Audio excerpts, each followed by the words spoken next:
So the portion of the stream we're calling the anadromous reach is from the highway to the Klamath River. My home is where Stanshaw Creek meets the Klamath River. The bypass reach from the point of diversion, allowable bypass reach, allowable by the proposed diversion, is from the point of diversion to Highway 96. That's incredibly long. And Marble Mountain Ranch is not in the Stanshaw Creek watershed. It's in the Irving Creek watershed. So just a few points of reference. And then if you are a salmon swimming up the Klamath in most summers and most times of year when there's not enough oxygen and it's warm, these creek mouths are incredibly important. So the quantity of cold water that enters the Klamath from these streams matters a lot. And I've seen it with my own eyes. You can see the adults gasping for air. And juveniles coho need to spend a full year in the pool at the mouth. So coho that are born elsewhere use this stream. So this is relevant when we're talking about water. The history I'd like to share, Mr. Bivens spoke about some things as if they're in the past tense, but they're actually, or as if they could happen if this was implemented, but they've already happened. So from 1995 to 2016, about 90% of the creek was taken out for hydropower and sent over to Irving Creek. That stopped about halfway through 2016 when the Water Board staff compelled Marble Mountain Ranch to stop diverting for hydro. Since then, they've kind of gone in a different direction. So that is the time at which the stream started having more water. So the fish have kind of been not dying since then, but more flow would still result in more habitat. So since then, I've been able to hear the stream from my porch. So the change Mr. Bivens talked about where there would be more water if this is implemented already happened. So I'm hoping to keep that. And Marble Mountain Ranch has shown that there are reasonable alternatives to produce electricity that don't require any water. So there's a possibility for a resolution to this. Maybe they would even concede to it if somebody asked. Since the Water Board staff compelled Marble Mountain Ranch to stop diverting for hydro, about 2/3 of the creek have been making it to the mouth. So that's a tremendous improvement, but still about 1/3 of the creek being taken out that's not being used is not necessary in this case. So a few things in addition to the hearing that took place in 2017. It was a 4-day hearing with a different hearing officer. That's also the year of the Marble Fire. So there was a fire that started at Marble Mountain Ranch that year. So that changes a few things with regard to flows and what happens during floods and how often the ditch washes out. So I just quickly want to go over 4 key asks. And I don't honestly know, given what options have been put out there, the best path forward is. If remanding is the only option, I guess that's what I'm asking for. I hope there's other options, but yeah, as it is written, I'm going to go over these 4 issues, the top 3 of which have already been addressed by other comment letters and generally supported. So the NIMS bypass flow recommendation, as it pertains to non-consumptive use, we shouldn't need site-specific information to know that dewatering a portion of the stream from what you see on this map, point of diversion to the highway, is harmful.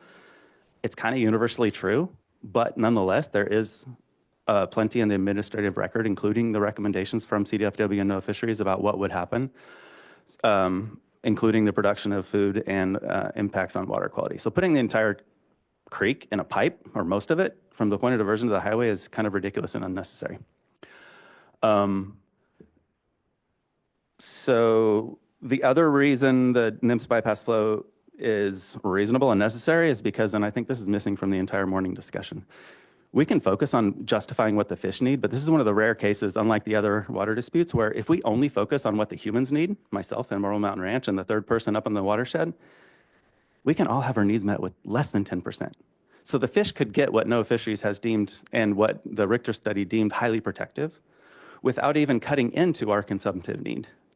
So I'm going to get into my second ask, which is, I'll get into the water numbers, but let's actually implement this in such a way that you limit what's taken out of the creek to what is actually needed at the place of use. So for context, what the creek provides in the summer at the point of diversion, up above the point of diversion, is between 2 to 3.2 CFS. So that's actually what's available. The need, according to the most objective analyses by the Water Board staff in the past, was 0.102. So too low in the summer, 0.103 is the need. According to the draft order, the need maxes out at 0.24. So based on Marble Mountain Ranch's statements of diversion and uses, they've been taking 0.75, which is 3 times the highest amount allowed by the proposed order. And I'll get to why I think this is. And also, assuming the statements of diversion and use are true and the water board's estimates of need are correct, 0.1, then that diversion has been 7 times the actual need at the place of use. My letter that I've shared with you talks about these different percentages, but the difference in those two is the difference in 37% of the creek and 5% of the creek. So it's a very big difference. I believe one of the main reasons this is happening is because the method of diversion precludes the ultimate goal of this proposed order, which is to limit the diversion to the amount needed for beneficial use. Having a massive diversion ditch may have been appropriate when there was hydropower going on, but for just the amount for consumptive use, it's overkill. I've tried to think of some analogies. One is it's like using a semi-truck for a Doordash delivery. This issue has come up in the Scott Valley where we're talking about diversion ditches just to give water to cows. It's overkill. It's impossible to regulate based on the amount what is actually needed with a big ditch. It's just not the right tool to get the water to the place of use when we're only talking about consumptive use for a limited amount of structures. The solution I know about is putting the water in a pipe. This is what I do. This is what the upstream diverter does. This is what most people in the area do. So if you think about how we use water in the cities, you turn on your faucet, the water flows. You turn off your faucets, the water stops flowing. That's exactly what I do. And that's one very reasonable solution that could happen in this case. The water will not come out of the creek if you turn off at the place of use. So this is where in the proposed order, just merely saying must have control at the point of diversion might be interpreted to limit the best options. So I realize that the board doesn't want to be prescriptive here and say thou shall use pipe, but I'm hoping you will say thou shall, to me and the other water users, thou shall limit your diversion to what you actually need. So again, to solve this, let's focus on what the humans need, because then we will come to a solution that gives highly protective flows to the fish. It's not possible elsewhere, but it's possible here.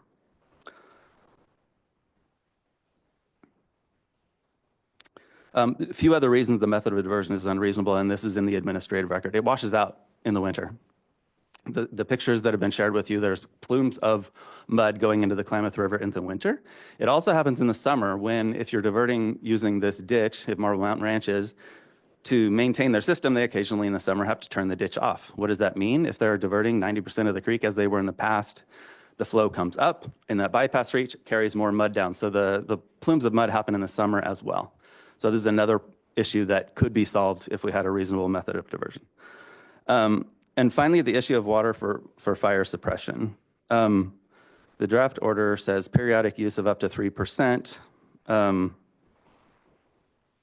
No party has presented evidence or argument that periodic use of up to 3 CFS for firefighting is unreasonable or has unreasonable impacts on public trust.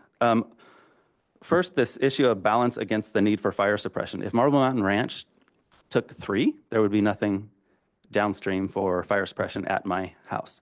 In 2017, during the Marble Fire, there was enough water on both properties because he was not taking 3 CFS. If you look at my letter, you'll see that 1 CFS alone would be enough to fill 232 2,000-gallon fire trucks every 24 hours. So 1 is more than enough to achieve that purpose. But it's not just about that. Having water in the creek also gives firefighters options at the Highway 96 crossing. When that fire was being suppressed, that was going to be an option if the fire crept into my land. So having all of it go toward Marble Mountain Ranch precludes fire suppression elsewhere. Also, it's not necessary. 1 is more than enough. And then third and finally, impacts on public trust. No evidence that taking 3 CFS out would harm public trust. I'm sorry, that's the entire creek. How could it not? Periodic use, Marble Mountain Ranch hosts fire camps. So this could be almost every summer if we're talking about hosting fire camps for filling up trucks to suppress fires elsewhere. And I'm not saying that shouldn't happen. I'm just saying it needs to happen with a reasonable amount of water that doesn't dewater the stream every summer or impair my ability to fight fires.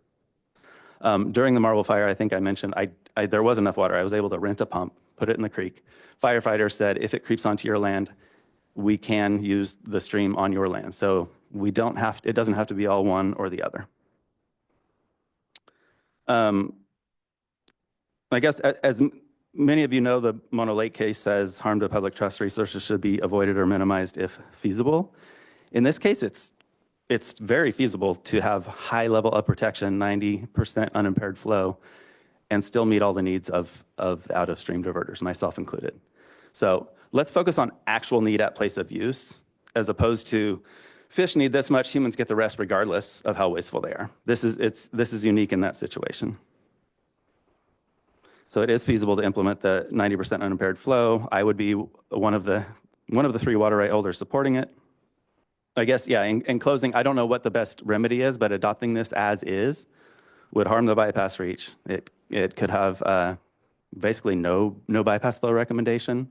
The 90% is justified. There is plenty of site-specific evidence from the Karuk tribe, the U.S. Forest Service. There have been fish counters at my house for years. There is plenty of evidence that went into that recommendation. And most importantly, we can give a high level of protection without impairing human uses. If there's any questions, I'm open, but I would really love to resolve these issues. I've been at this 30 years, to resolve them in a way that provides a durable solution.